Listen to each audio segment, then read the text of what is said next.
Federation AISF Visakha జిల్లా కార్యదర్శి ఏదైతే రాష్ట్ర సమితి పిలుపు మేరకు ఈరోజు 27, 28, 29 తేదీలలో రాష్ట్ర వ్యాప్తంగా అన్ని జిల్లాల్లో కూడా ఈరోజు ప్రస్తుత ధరలకు అనుగుణ మెసేజీలు పెంచాలి, శాశ్వత భవనాలు కేటాయించాలి, ఏదైతే పెండింగ్లో ఉన్నటువంటి మెస్ కాస్మెటిక్ ఛార్జీలు తక్షణమే రిలీజ్ చేయాలని చెప్పేసి ఈరోజు అన్ని జిల్లాలో కూడా రిలే నిరసన దీక్షలు చేపట్టడం జరిగింది. అందులో భాగంగానే విశాఖ జిల్లా జీఎంసీ గాంధీ విగ్రహం కూడా విద్యార్థులతో నిరసన దీక్ష చేపట్టడం జరిగింది.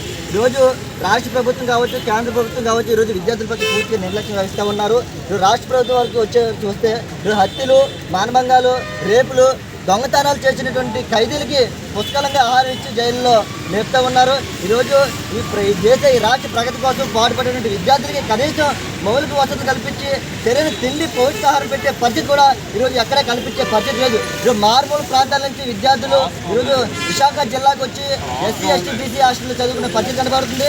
కానీ ఎక్కడ కూడా వాళ్ళకి పౌష్టికాహారం పెట్టే పరిస్థితి ఎక్కడ కనబడలేదు. కనీసం కళాశాలలో సరైన టీచర్లు మౌలిక వసతులు కల్పించే పరిస్థితి లేదు.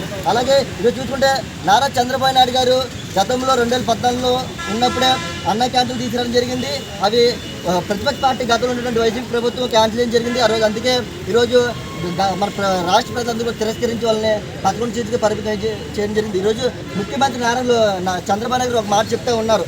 ఈరోజు పేద ప్రజలకు మేము ఆహారం అందిస్తా ఉన్నాం, 5 రూపాయలకే భోజనం పెడతా ఉన్నాం అని చెప్పేసి అన్నారు. ఈరోజు ఎస్టిమేట్ చేస్తే కానీ ఏ పాలు, గుడ్లు, స్నాక్స్ ఏమీ లేకుండా 3 పూటలు ఒక వ్యక్తికి ఎస్టిమేట్ చేస్తే 90 రూపాయలు ఖర్చు అవుతుంది.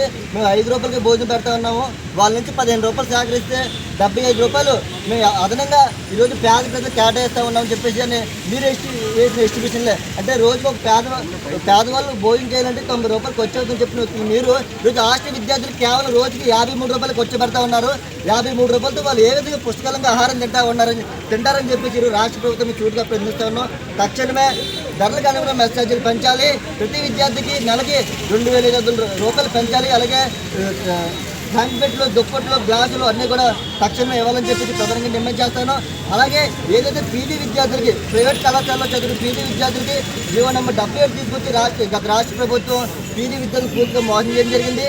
కానీ ప్రతిపక్షంలో ఉన్న నారా లోకేష్ గారు ప్రస్తుత విద్యాశాఖ మంత్రి ఏఎస్ఎఫ్ ఆధ్వర్యంలో యోగాల పాదయాత్రలో మాకు హామీ ఇవ్వడం జరిగింది, విద్యార్థులకు హామీ ఇవ్వడం జరిగింది.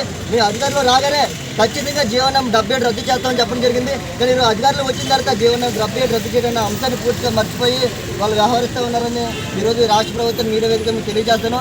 తక్షణం జీవో నెంబర్ 77 రద్దు చేయాలి, ప్రస్తుతంగా అనుగుణంగా మెసేజీలు పెంచాలని చెప్పేసి ప్రధానంగా డిమాండ్ చేస్తూ లేని పక్షంలో భారీ ఎత్తున ఉద్యమం శ్రీకారం చుడతామని చెప్పేసి ఈరోజు ఏఐఎస్ఎఫ్ రాష్ట్ర ప్రభుత్వం జారీ చేస్తూ ఉన్నాం.